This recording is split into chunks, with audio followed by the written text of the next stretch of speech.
Welcome to this, the last of our symposium for the third Narratives of Nations Symposium. And it is our last lecture, and we're delighted to have you with us again. The lectures are available to members, supporters, and any friends of the fund. And so it's great to have you there with us. And I hope you're settling in comfortably wherever you're coming from. My name is Caroline Johnston. I'm a member of the Council of the Australiana Fund, Chair of the Events and Marketing Committee, and Chair of the Victorian Committee.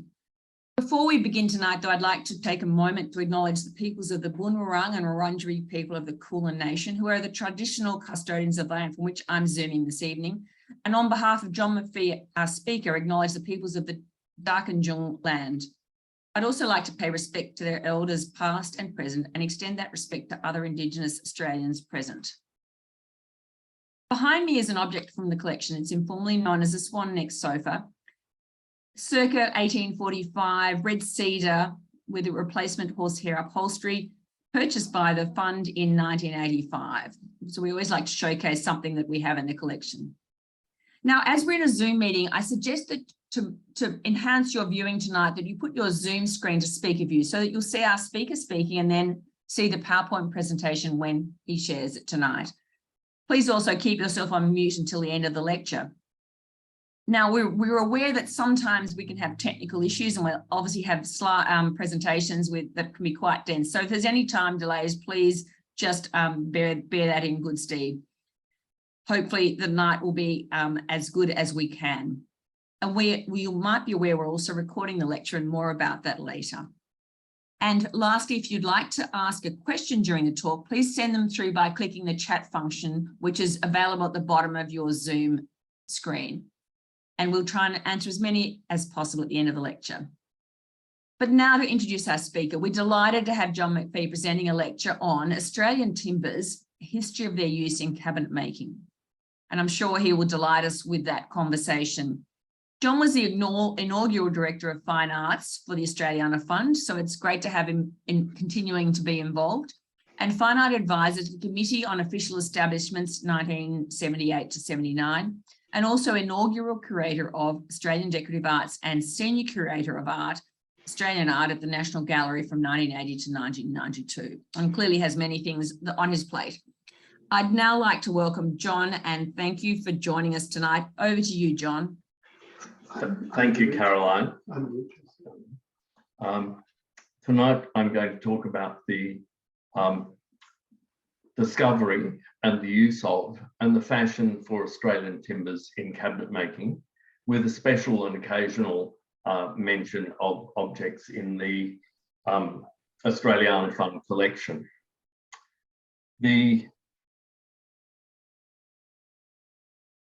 Just get my image. There we go.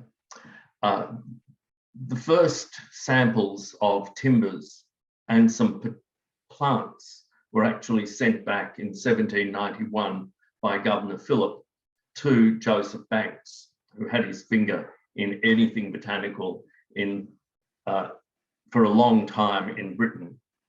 And those timbers eventually made their way to Thomas Sheraton, who in his supplement to the Cabinet Dictionary, published in London in 1803, wrote an account of several specimens of Australian timber.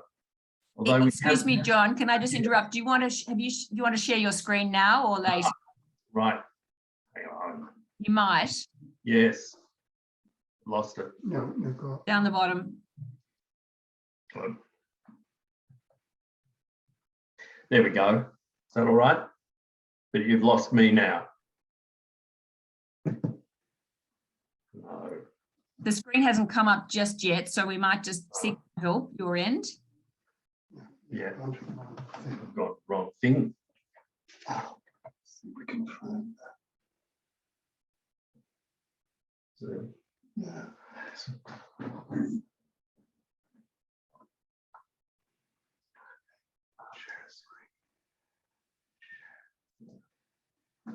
okay. Excellent. All's well, sorry. Sheraton was not very praising of the timbers that he received. And although we're not too certain what timbers he did have in his possession, we think they included samples of casuarina, rose mahogany, and perhaps red cedar. It's the first account to consider the potential worth of Botany Bay woods as they were known in cabinet making, and it's not very favourable. Sheridan describes the 4 samples as of hardish texture and of some, if not very ponderous, and as being of little commercial value, although some might have use in ornamenting cabinet work. There are several examples of British furniture from the late 18th and early 19th centuries made from exotic Australian timbers that have been shipped to Britain. The most elaborate of these is, it's not working, jam. There we go, it's all right. This Pembroke table, now in the collection of the Australian Museum, it's probably made in London, and it's made using beef wood, tulip wood, and what is probably ebony, what might be dyed wood, we're not too sure. It was reputedly sent back to England by the First Fleet surgeon John White and made for him in Britain. It's not made in Australia, in about 1795. It's a especially decorative surfaces. It really is showing off the quality and nature of these Australian timbers. But we can't be too certain, because both red cedar, known as toon or Tuna ciliata, but toon as its shortened name in India and Sri Lanka, and the casuarinas are found in both India and Sri Lanka, and considering the trade between India, Australia, India and Britain, it might very well have been made there. And it's often, we have to be very careful and look and think more about the style of a piece when we're assigning what it's made from, especially if it's cedar. This in the Australiana Fund collection was bought as being Australian, and a piece of campaign furniture. Its legs can be screwed off, and the 2 side parts and the centre part are all separate. But it could easily have been made in India. And in fact, it probably was made in India, because we start to look at things like the gadrooned legs, and we realise that this is more typical of Indian than British furniture. And so now we think of this as an Indian piece of furniture. So we have to realise that when we're looking at some of these examples, we've got to think about style more than the timbers, especially when they're made of cedar, but also casuarina. The popular timbers at the time are red cedar. Hang on. Yep. And this wardrobe in the Australiana Fund collection is an extraordinary example.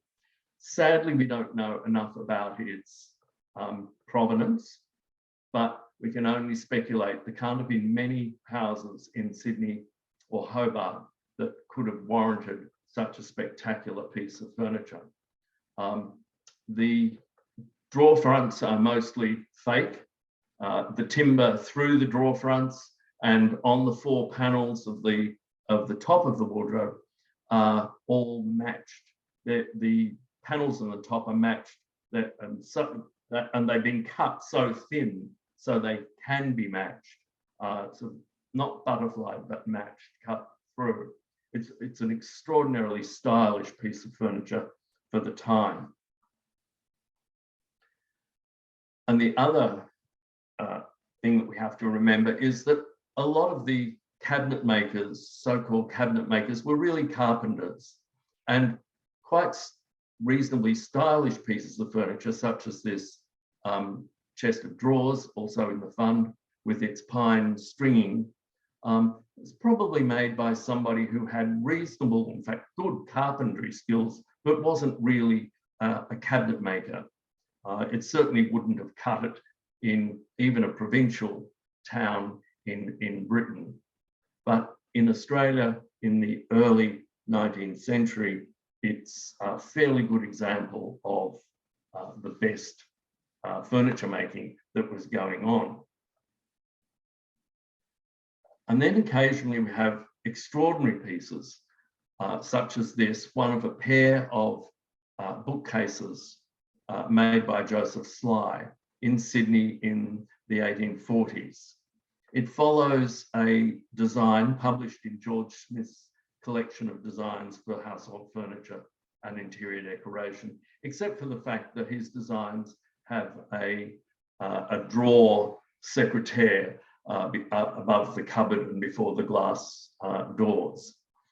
It's in high Gothic style from the 1840s, very early Gothic style for somewhere like Sydney. We don't know where they came from. There can't be many houses in Sydney which would have had wealthy enough owners and been in the high Gothic style to warrant or even afford and then warrant this kind of decorative furniture. Sly's skills as a cabinet maker are really quite rare in the colony at the time. A lot of the furniture in Australia follows published patterns from the English pattern books. And we know that various people had pattern books and had furniture made following things in the books. Cedar was used extensively because it was easy to work. It was plentiful and close by to Sydney, and it was light and resisted termite damage and had a pleasant smell. It also took a reasonable polish. Not all Australian timbers were able to be highly polished. And cedar was used in what you could only describe it as a truly profligate manner. First of all, in what looks like here, a house at Elsinore in New South Wales, and it's illustrated in John Henderson's Excursions and Adventures in New South Wales, published in 1851. So after the gold rushes encouraged a lot of people come to Australia. And the walls and the fireplace surround lined with cedar. The bookcase is made of cedar. The tables and probably the chair the man sits on are all made of cedar. It was extraordinarily easy to work and didn't require huge amounts of skill in cutting and curing. And houses like Cressbrook in Queensland, built in the 1840s, really remain one of these great cedar interiors, full of cedar furniture. And there's someone looking at some of these houses in Sydney in the 19th century described them as looking like a gin palace, because in London, a pub, gin palace, was very often just wooden walls, not painted. Nobody bothered to paint them. So it was all this brown interior. The cedar was used in huge quantities. Furniture was mass produced, shipped all over the country, but especially between Tasmania and Victoria and New South Wales down. And eventually, the huge trees were being cut out and not existing anymore. This tree illustrated this piece of wood here. It was estimated to be 350 years old when it was cut in 1924. And by the late 19th century, most of the cedar had been cut out, the big trees had gone, and now cedar trees and cedar in the temperate rainforest of New South Wales, going up as far as just north of the Queensland border is pretty rare. You don't see them like they used to be. The other timber that was popular was blackwood, and it's Acacia melanoxylon, and it's found along the east coast and in the northeast of Tasmania. It's a it grew to be very big in Tasmania, and it was very hard timber. It was difficult to cut and difficult to make anything out of without power saws, and wasn't often used. It also darkens with age, and so when it's cut, it's a lovely honey yellow, and as it darkens, it becomes a sort of deep dark brown. This small sideboard in the National Gallery Canberra collection actually has some ebony stringing on it, but you can't see it. It's disappeared, and there's some pine swinging too. It's disappeared in the darkness of the piece. Blackwood was like, once power equipment became readily available, blackwood was like cedar. It was cut out. The huge trees just don't exist as they did when European settlers first arrived. And in the late 19th century, pieces of furniture such as this sideboard made out of blackwood are really good examples of the elaborate furniture that was made in vast quantities up until the 20s and 30s using blackwood, because it was such a tough timber. It was readily available. It didn't have to be imported, and it looked a bit like mahogany. That helped. The other great timber that we have to think about is huon pine, and it's a light coloured wood, as you know. It was endemic to Tasmania, thought to be. It's now thought to have been found in South America too, so part of the Gondwanaland drift. And it was fashionable for small pieces of furniture in the 1840s, when there was an interest in paler coloured furniture. This little William Hamilton occasional table is got huon pine veneer over King Billy pine. King Billy pine's rather boring, sort of pink, ugly pink colour. And so the prettiness and the highly figured nature of huon pine was veneered over the solid pieces. Of course, the column in the middle, at the base is, and the feet are carved from huon pine. The huon pine became very fashionable, as did other light coloured timbers. And this centre table or loo table from about 1850 is of Oyster Bay pine, which is a rare Tasmanian pine, or might be called Jackson pine, but a coliatrus of some kind, over the top of cedar on the top. You can see there, it's got a spectacular grain, but wasn't as readily available as huon pine. And then in the late 19th century, when there was a fashion for paler coloured furniture, we had a massive production of huon pine furniture.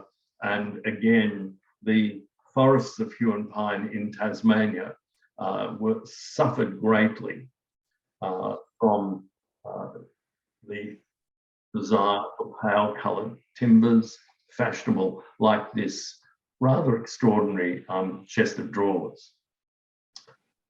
Another of the great timbers is Curator.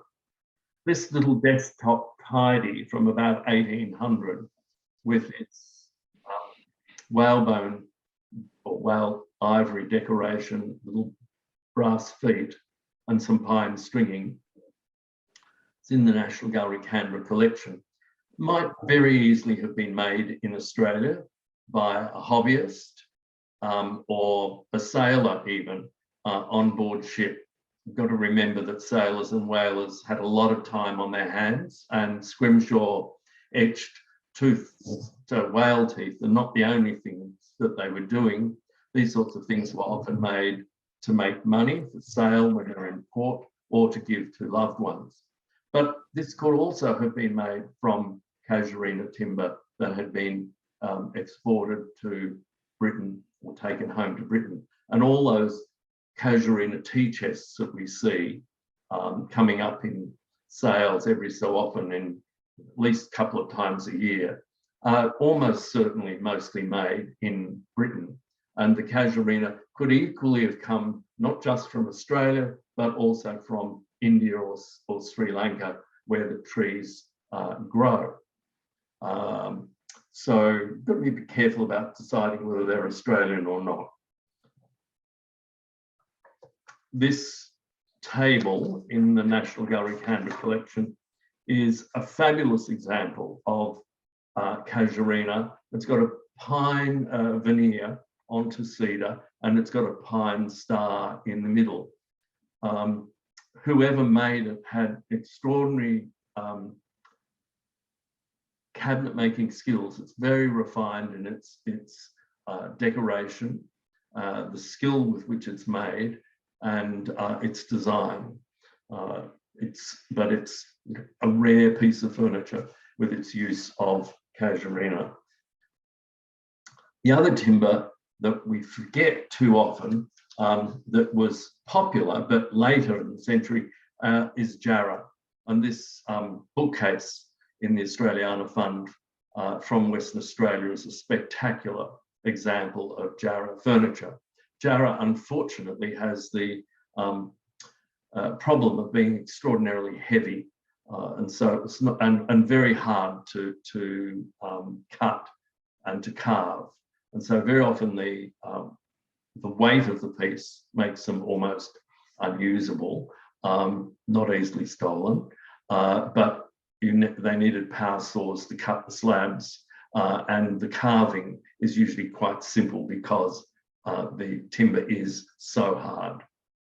But it's a great example.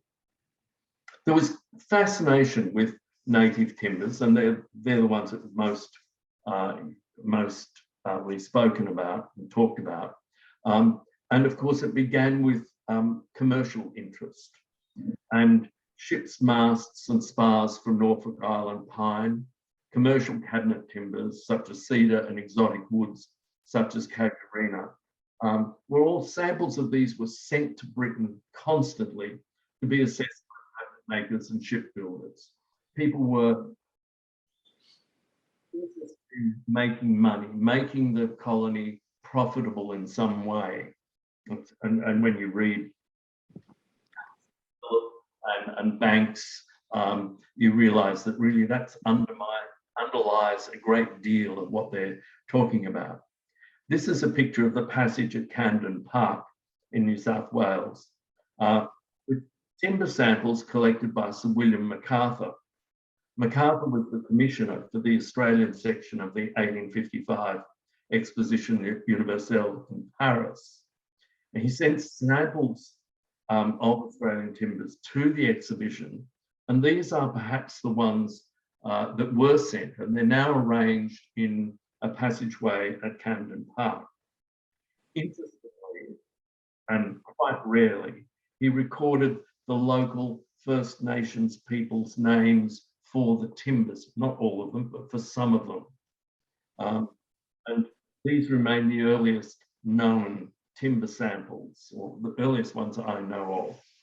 But they make, it's a very interesting display. Further timber samples, there's more photographs of them. They're fantastic. It's the most wonderful group of things and an insight into colonial history.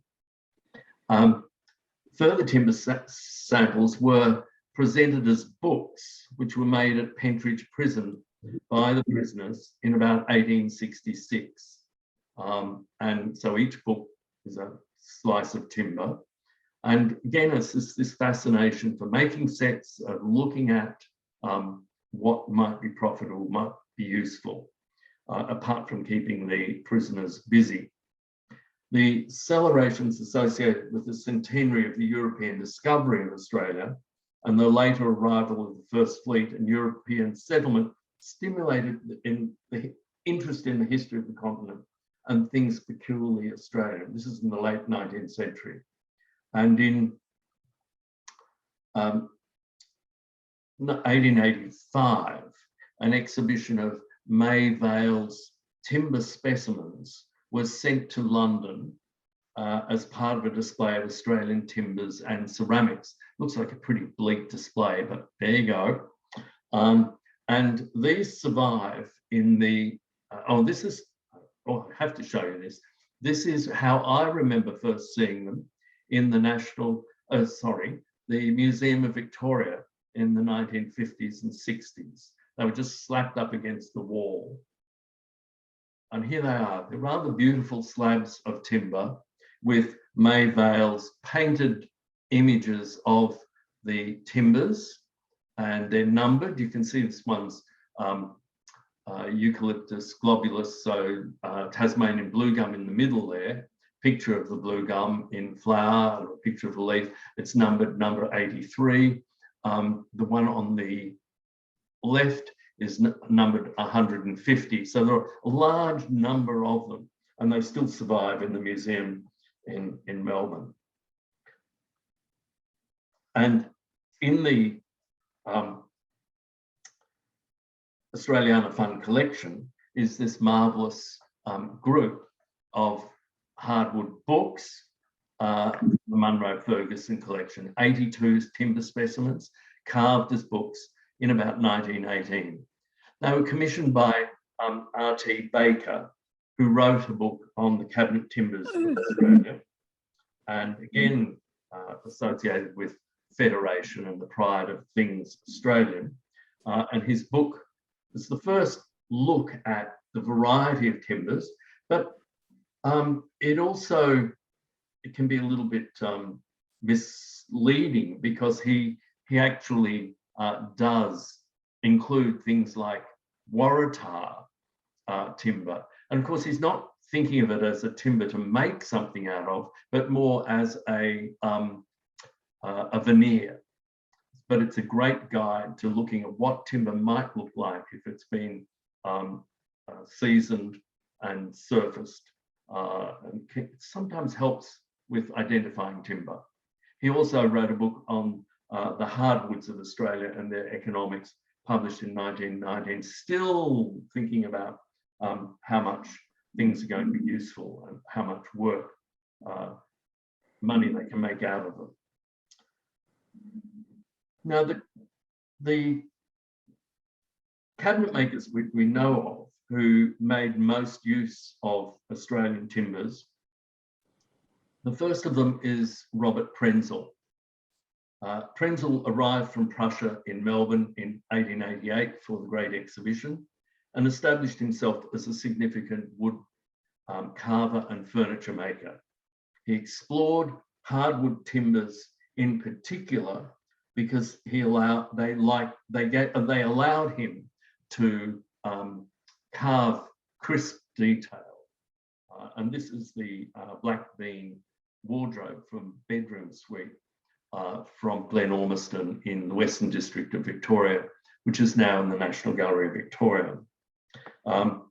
As well as, I love Old Prenzel, as well as promoting the use of Australian timbers, he and his wife established one of the earliest native gardens at Black Rock, a bayside suburb of Melbourne, sadly no longer existing.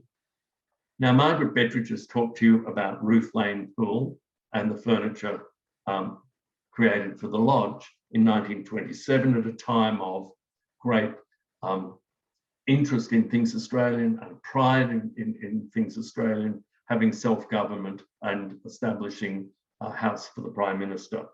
And the Queensland maple Chippendale style chair from the dining room suite with PM carved into the back of the splat reveals the conservatism of post World War I period, and without any of the glamour of the 1920s. It's indicative of Australia's uncertainty and the conservative attitude when it came to modernism, which was starting to show its, I was going to say ugly head, but we'll get to that. Of course, the new home in Canberra for the PM had to have furniture made of Australian timbers. The entrance hall was originally panelled with mountain ash. The fascination for Australian timbers still lives on in the things such as the 1991 Yarralumla cabinet in the Australiana Fund collection.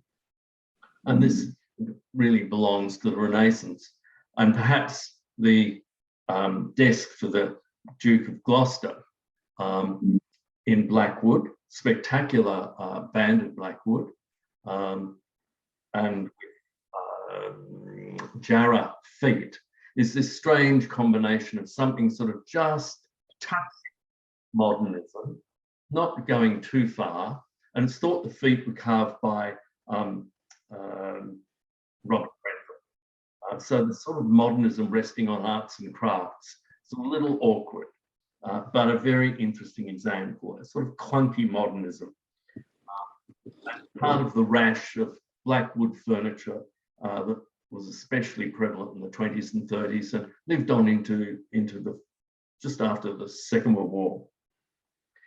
But real modernism came to Australia with the patronage of May and Richard Casey when they commissioned Fred Ward to make furniture for their apartment in Alcaston House in Melbourne in about 1932. Okay, I'll just be I'll be on the lecture for another half an hour or so. It's just one of those Australian things.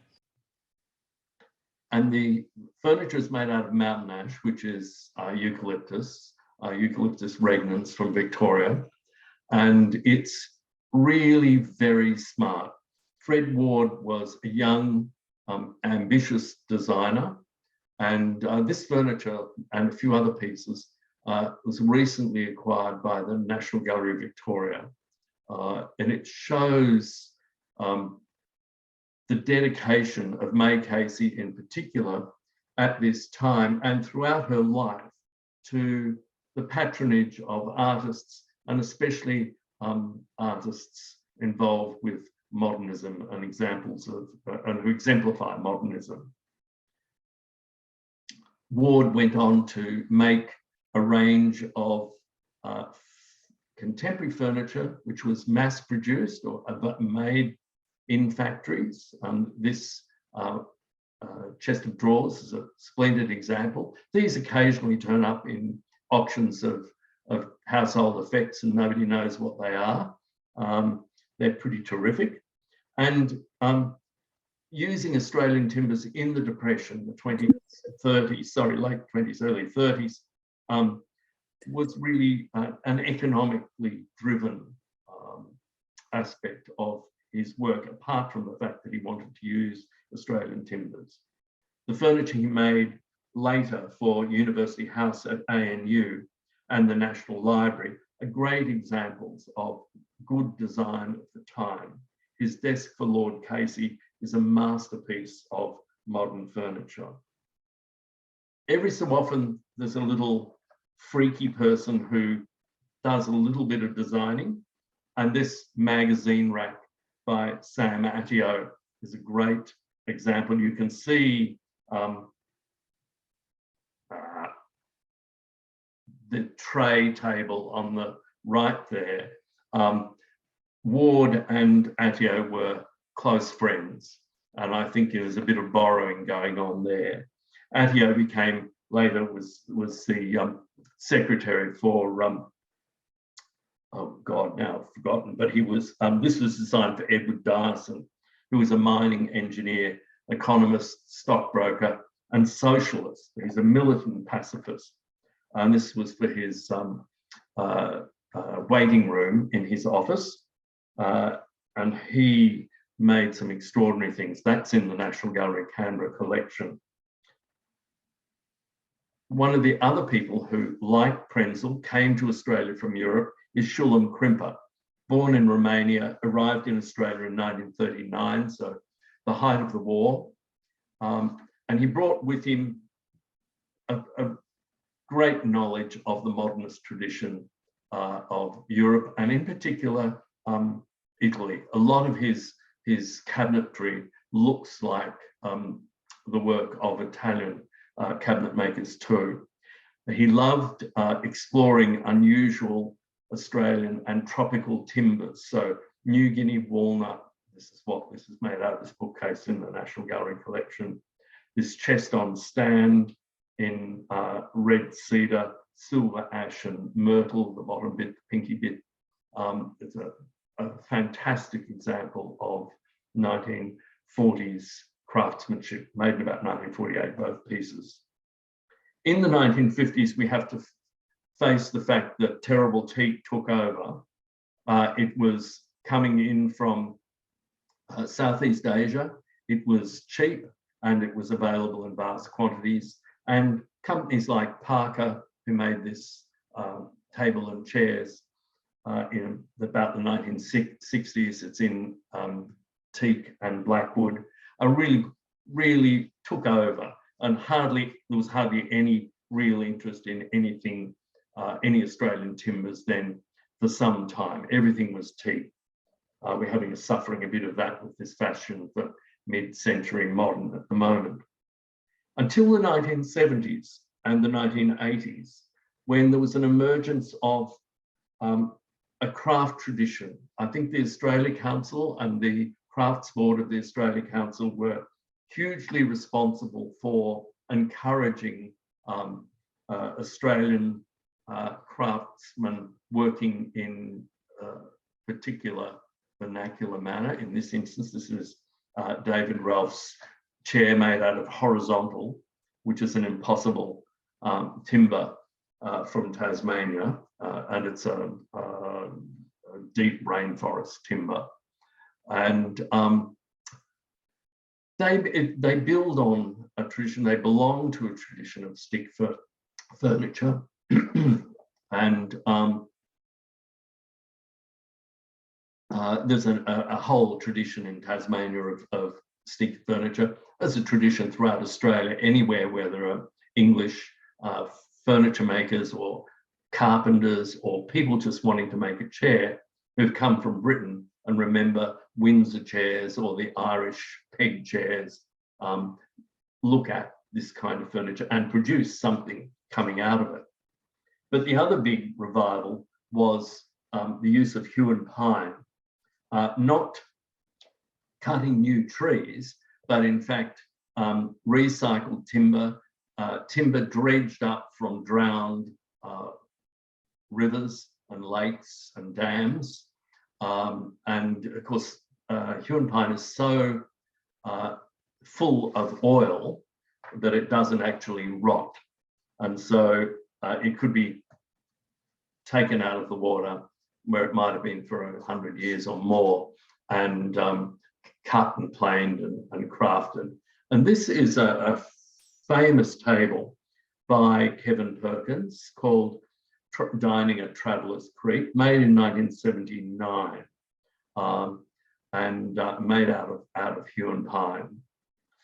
It's one of two, and this shows you his exhibition of furniture, hew and pine. It's the first time a serious contemporary art gallery actually showed a group of contemporary furniture. So this was at Waters Gallery in Sydney, and down the back there you can see a very famous bit of a table right just behind the music, to the right of the music stand, and that's the Crotty table, which was a spectacular table that excited everybody, seeing how hew and pine could be used and how contemporary furniture, especially with that organic base, was going to be something part of modernism. And then finally, one of the great extraordinary uses of contemporary furniture was in and contemporary wood, and particularly hew and pine, was in the bookshelves and cupboards in the Prime Minister's suite at Government House. This interior was designed by Madge Bemis, an architect and specialising in the interiors, working with Mitchell, Jurgular and Thorpe. And at the time, we were amused because I was in Canberra at the time and talked to Madge quite often, and she said, oh, we're going to have hue and pine in the Prime Minister's office because it's such a wonderful colour. And I said, well, you realise it's going to go dark. It's not going to stay bright yellow, which it was when it was first put in.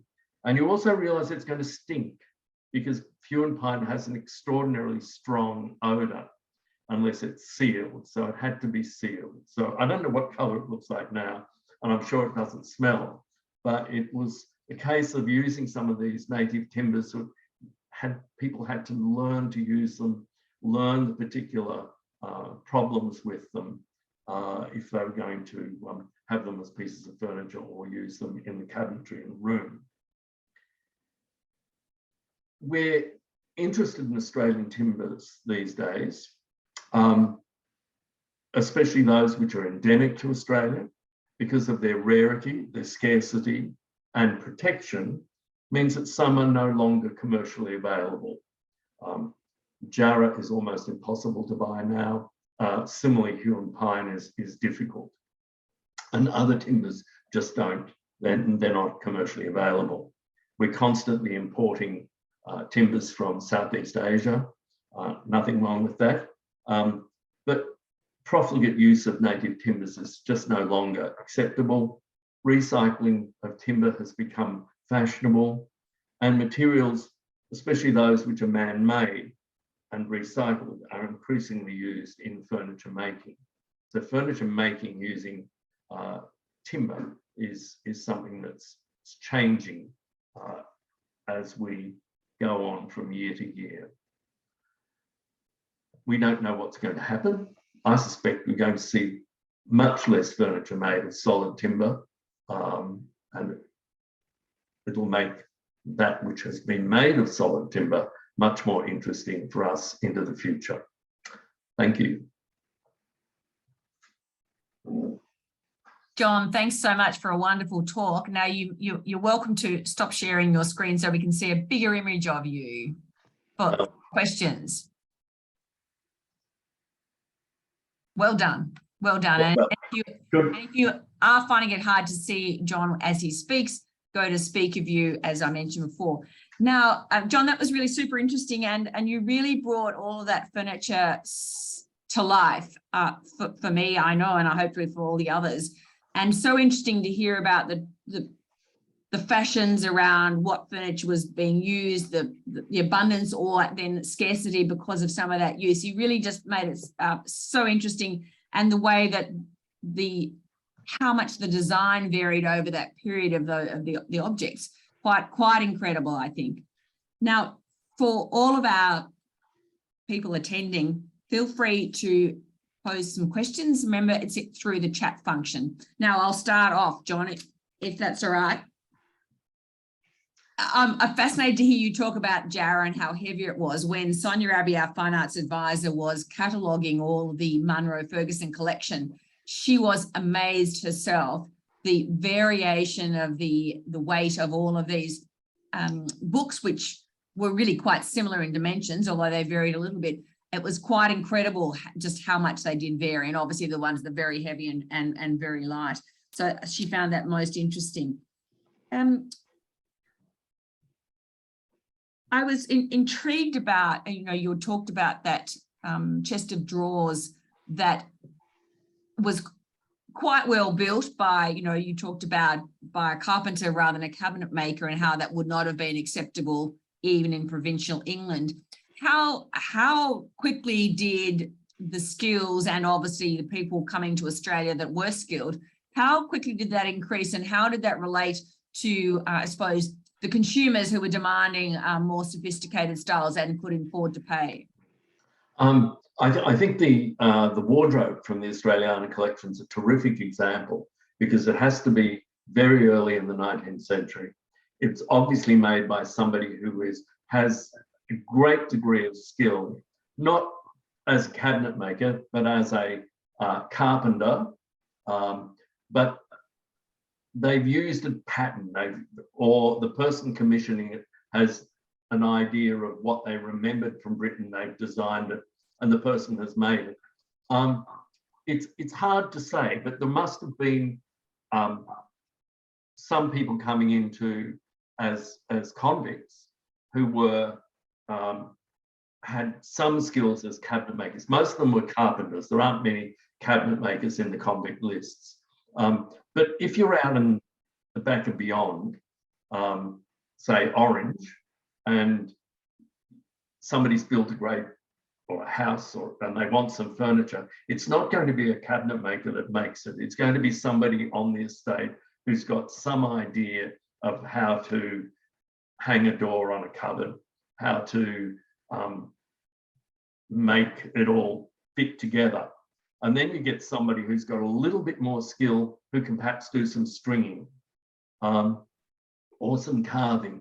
So it's impossible, I think, for us to tell, but we know that, you know, quite early on, there's some sophisticated cabinet, not really cabinet making, but carpentry going on. But by the 1840s, there's certainly true cabinet makers working in the colony. Thank you. The sofa behind you is a good example of a piece of furniture made by somebody who knew what they were doing. Yeah, quite beautiful. And John, that image you had of the section of the lot of the tree, I think cedar, that had been quite a normal size for them to tackle. It must have been a big one, but it wasn't exceptional. There are examples in the Museum of Applied Arts and Sciences in Sydney, slabs of trees tracing history back hundreds of years. We're not too sure about the ring theory representing a year at the moment, but there are people who think it doesn't work at all, but it's close. It gives us an idea of the age of trees. And there's, when I did an exhibition for the Historic Houses Trust, and whenever that was, on red cedar, it was interesting to meet the widow of a man who cut out a huge cedar tree up near Gloucester. And he thought at the time that it was probably the last of the really big trees in that area. Most of these forests have been completely logged, so big trees are rare now. John, have you always been interested in timbers, or is it an interest that's grown through your curatorial work with furniture? Oh, I don't know. I think it's probably just curatorial work. When I lived in Tasmania, which was my first true curatorial job, my first weekend there, I met Dr. Clifford Craig, and he invited me around to have afternoon tea and look at his collection of furniture. And that, I think, did make me realise that there was something quite different about Tasmanian furniture, and that interested me. And I think it probably just went on from there, became a professional interest. And Dr. Craig was a good friend of my parents, and you lived across the road, really. Yeah, exactly. And growing up in Tasmania, you know, we always did projects on timber, and the Huon pine sample was the best one in the whole collection. And you'd almost inhale it, but we probably shouldn't say that. But strong memories of that, and that was a beautiful table that you showed us there. John, what would you consider to be the period when the most expert and stylish examples were made, and what are the factors which made it possible? Oh, I think the 1840s, when Australia was really starting to become quite a wealthy country, and we still had people using the British design books. And we, before the 1851 exhibition, the Crystal Palace exhibition, and this sort of great boom in what I think of as Victorian, rather ugly, heavy-handed, mass-produced, seemingly not furniture. And then again in the 1930s with people like Fred Ward and Sam Attio, actually the furniture from the Alcaston House apartment of May and Richard is just extraordinary in its modernism. It stands up to modernism anywhere in the world. Very, very, they're beautiful designs too. Yeah. We have a question from JR. In much English Victorian furniture, cedar-like timber is often used as a secondary timber for drawer sides, etc. Would this be Australian cedar exported from the colonies or something else?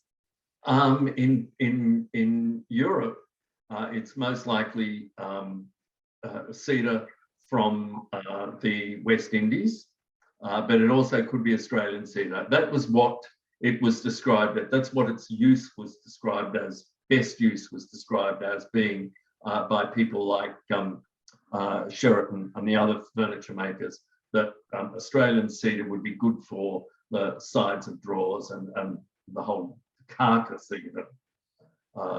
But no, mahogany was preferred as the show timber.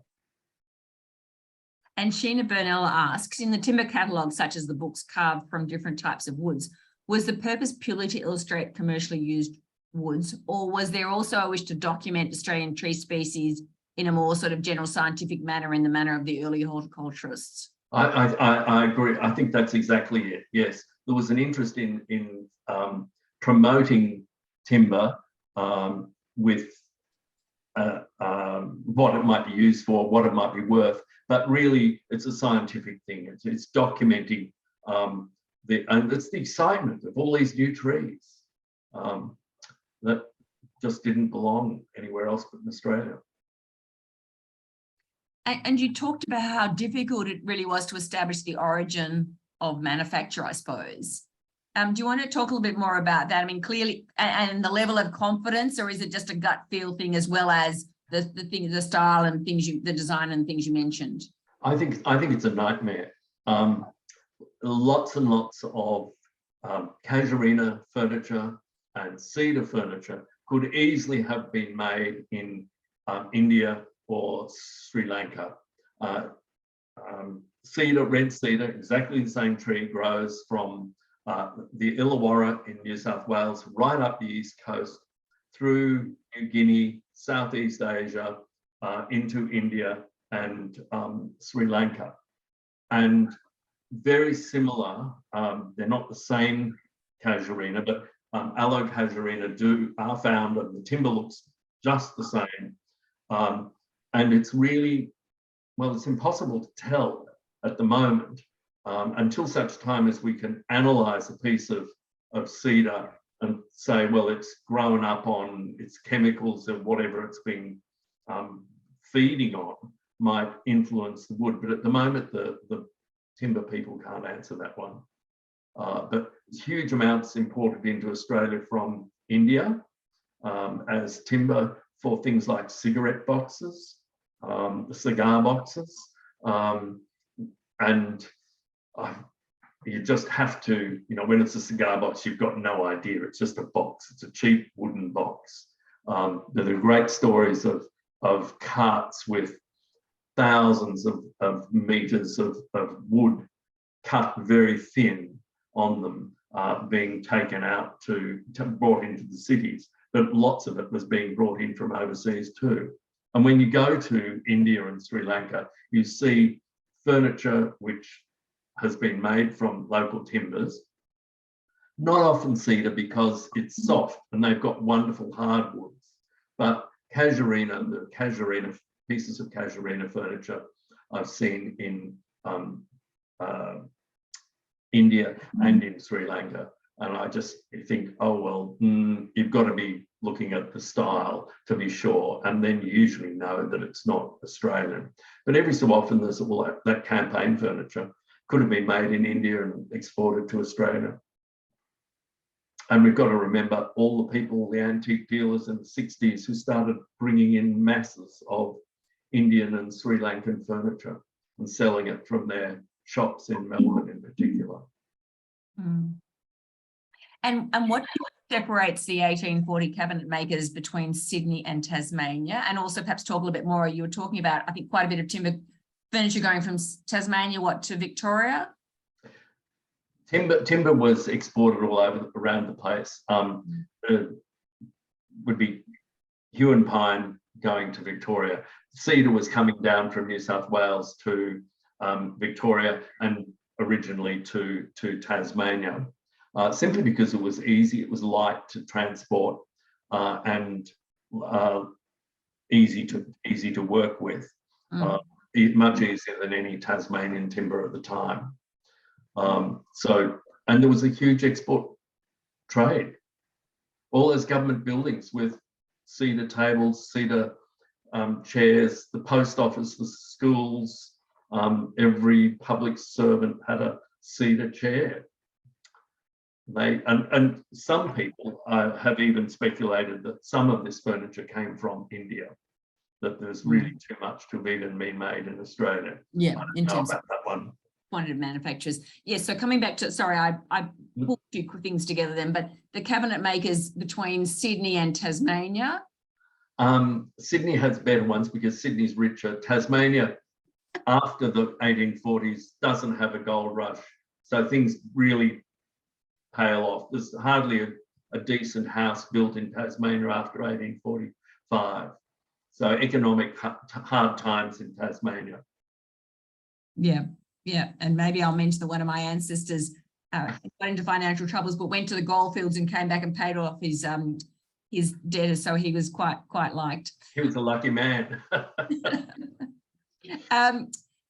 It was sobering to be reminded, this is from Jennifer Sanders, sobering to be reminded of the wholesale chopping down of swathes of timber, especially red cedar. And I recall it in your book on red cedar. You illustrated interiors like Sydney Town Hall, which were showpieces of cedar carpentry. And then as illustrated in Baker's book, there was the use of timbers in road making, jetties and other civil structures, as well as architecture.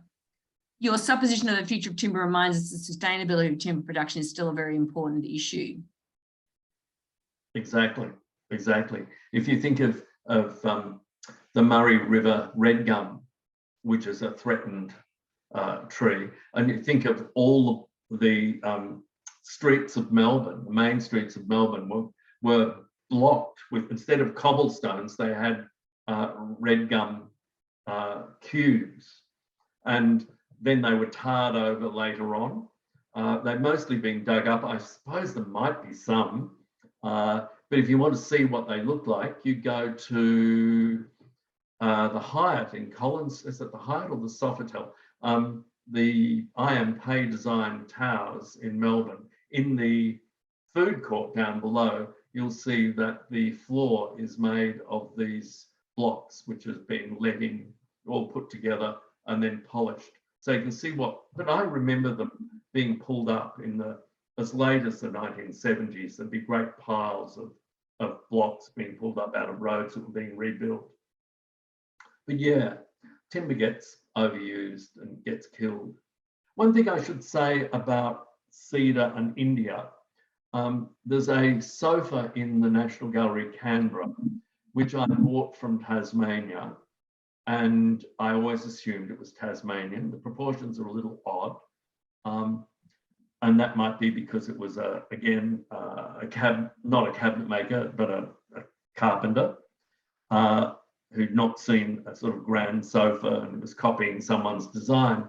But when you think about it, it's very easy to take the back off a sofa, as most of these were, and then take the two arms off, and you've got the base and you've got four legs. It's sort of flat pack furniture. And it's certainly true that was how it was freighted around, as flat pack furniture. You didn't have a fully formed sofa that was shipped from Sydney to Tasmania. It would have been in the sort of IKEA flat pack style. So we have trends and fashions of how to move things, how to destroy a supply of something and then to hopefully get it back later. But maybe, yeah, it's fascinating to see how all those trends and fashions change. And Sonia mentions the samples at Camden are wonderful, and I'd agree with that, having been there too. And the fund is planning to have samples made which relate to the Munro Ferguson collection, so visitors can handle them and feel the weight differences in the samples, which is a terrific idea, because they're quite beautiful. The ones I've seen at Camden were great, but the actual Munro Ferguson books are amazing. Well, as soon as somebody's a prime minister or a governor general's got some children, you could have some building blocks made out of timbers, and they'd be fabulous for kids to play with. They would. Well, I think that's a lovely place to end our question and answer section. But John, I really can't thank you enough. It's been terrific that you've joined us and you've given us such an interesting lecture as the last in our series for the symposium. And we do appreciate the work that's gone into that. And thank you for your generosity in giving the lecture and also answering all those questions. And before we all go, I'd like to thank everyone in the Australiana Fund who's worked to put this lecture together. And this was the final lecture, and so I need to let you know that all the lectures from this last series of 5 lectures will be uploaded shortly to the Fund's YouTube channel, and we'll let everyone, all our member supporters and anyone who's attended know about that. And I think there's quite a bit of demand for those, for people who can't, who would be love to partake of them, who weren't able to be on there during a particular evening. And exciting news that next you'll be launching a new speaker series, and details will be made available later, and you'll be able to book as you can for these series through the Fund's events page. So keep an eye on that. But we would also like to call out to all of those that are listening tonight. If we're interested to hear of topics that you might want to suggest for our ongoing series, because, you know, it's always good to hear what you might be interested in. So please contact the Fund's office with any suggestions. And remember that the website has lots of information on our extensive collection. Those images are just amazing, like the sofa behind me, just beautiful pieces of furniture, and all of those that John showed us tonight. And of course, the Fund's book Collecting for the Nation can be bought through the website. It also highlights many of the treasures.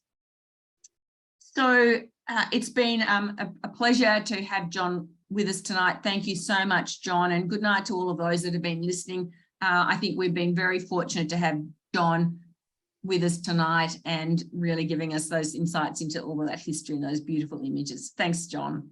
Thank you. Good night, everyone. And some lovely comments coming in. So we'll sign everyone out now. Thanks very much. Good. Thank you very much, Caroline. Good night. Good night.